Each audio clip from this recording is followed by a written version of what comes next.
Hey, Bourbon brothers and sisters, Angry Mac here, back on this Sample Sunday battle. Please subscribe, hit the red button, it's free. Let's see what we have here. I know last week the person who pours these for me missed the assignment and they gave me two different proofs that weren't close. I believe that was last week. So I said, listen, the numbers in front of the P or proof, I want them close because I want to, it doesn't make a difference if it's rye, craft, legacy, I don't know what's here. Put it out, sat here, said I have two for you, so let's get into this. So on the right, I have my Metalheads whiskey glass, the Metalheads whiskey glass. Color is very light gold, very, very light.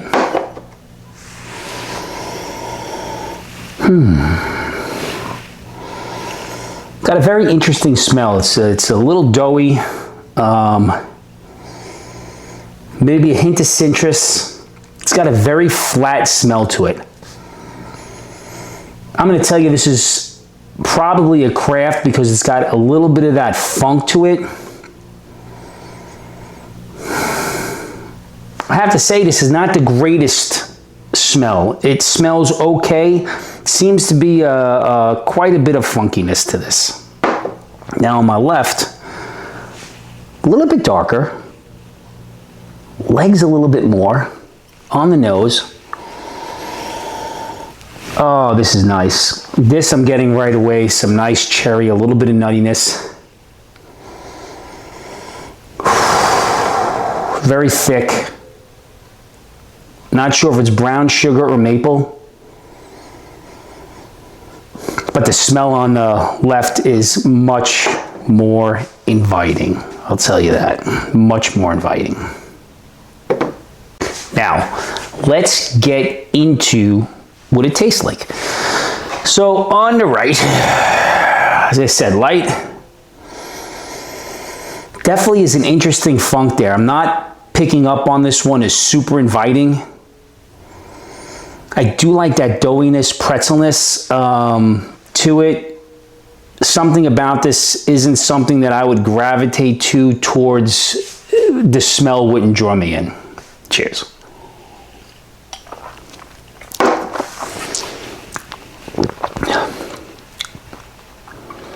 Yeah, this is a craft. It's got that craft funk. It's got a hint of cinnamon to it.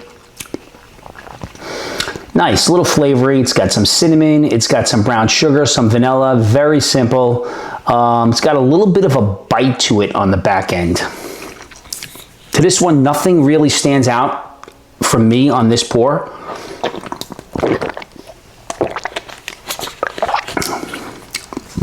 It's good. That's it. Good. Let's go to the pour on the left. That nose, I'm really enjoying this nose. I'm really enjoying the color. The legs on the left when I have my Kings County glass and my Metalhead whiskey glass. You should be following Metalhead whiskey, great guy. All right.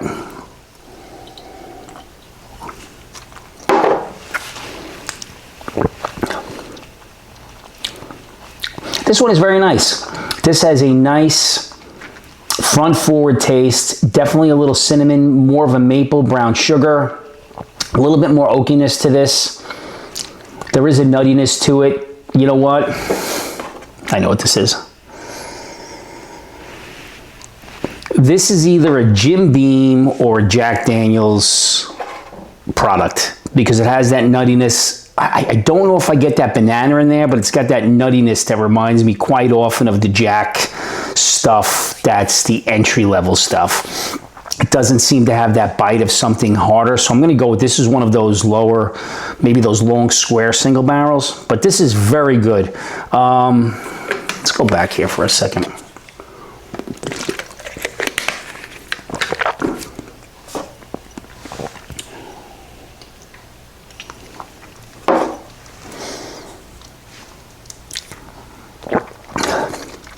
Yeah, definitely funky, definitely doughy, cinnamon, vanilla. It's good, that's it. Nothing on this particular pour for me stands out. It's just good. That's it. That's all I have to say about this one. So let's go back to the second one, which should be my winner.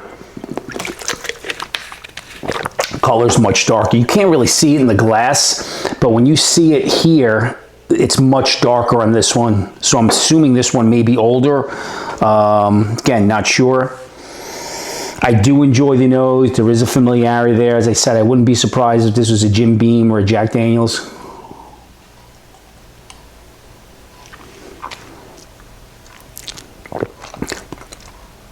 Yeah, this is nice. It's got a nice sweetness to it.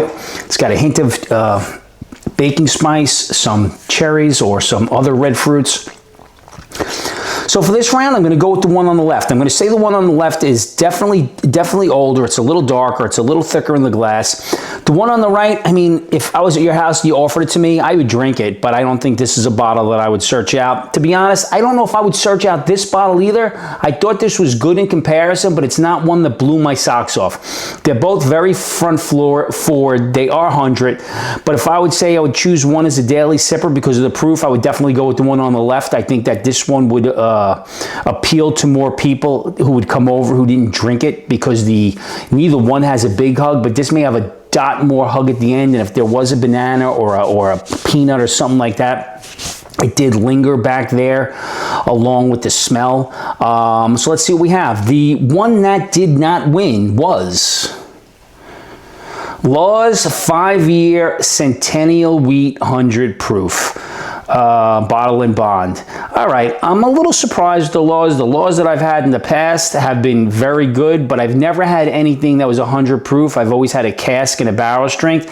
As I said, I don't think that this fits a flavor profile that I would enjoy buying, but I would enjoy drinking it if you invited me over.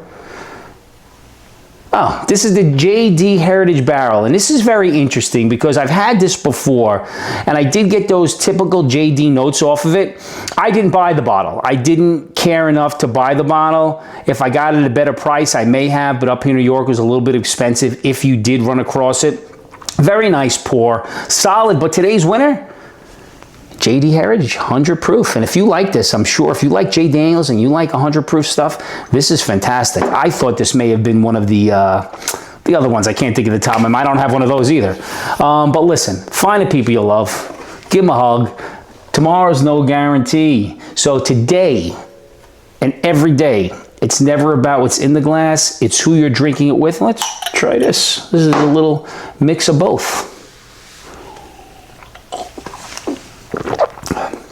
Find the people you love, give them a hug, disapprove both of them. It's never what's in the glass, it's who you're drinking it. And right now, Angry Mac is drinking it with you.